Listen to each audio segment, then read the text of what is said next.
kuliyad baan anigu markaa kasoo baxay oo nin ku cusub baan ahaa meesha 4 bilood oo koorso ah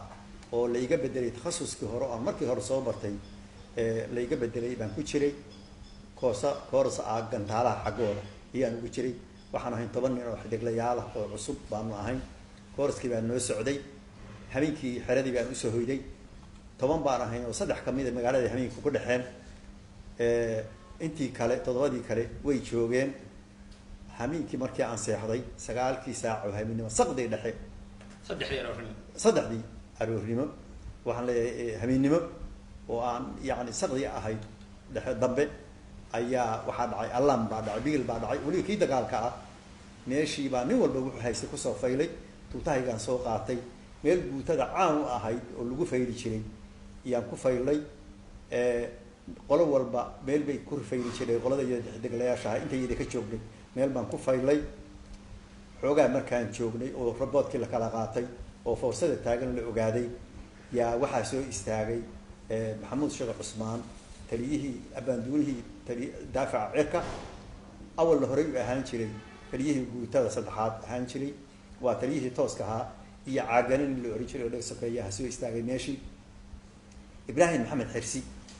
baa soo istaagay meesha oo abaanduulaha guutada ahaa hawshana wuxuu u wadaa taliyihii guutada cismaan maxamed qaadi oo awal madaxda ka ahaan jiray guutada ayaa la xiray intii aan hurdnay annagu macnaha waxaa muuqatay intii annagu saqdi dhexe ku jirnay hurdada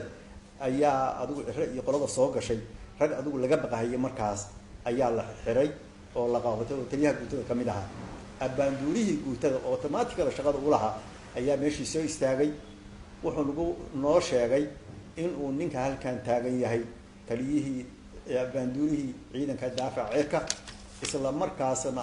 ahaan jiray taliyihii guutada wuxuuna inoo sheegi doonaa maxamuud sheekh cusmaan weeye gaashaan la saaray maxamuud sheekh cusmaan wuxuu inoo sheegi doonaa caawa wax dhacay oo dalka ka dhacay uu inoo sheegi doonaa aanu si fiican u dhageysan si fiican baan u dhageysanay cirka waa hadlay wuxuu yiri waxaan idin sheegayaa guddiga siyaasadda iyo golihii dhexe ayaa xal shiray waxa laga shirayay ruushkii waagi dhaweyd la eriyay siyaasadiisa in dib loo soo celiyo iyo in sidaa loo daayo waa la iskhilaafay madaxdu waa iskhilaaftay dagaal baa meesha ka dhacay cali sabantar waa dhintay xuseen kuliya waa dhaawac odagiina meel aaday lama hayo jaani ciro meel dhigay lama oga waa ka tagay arrada dalka inaan badbaadino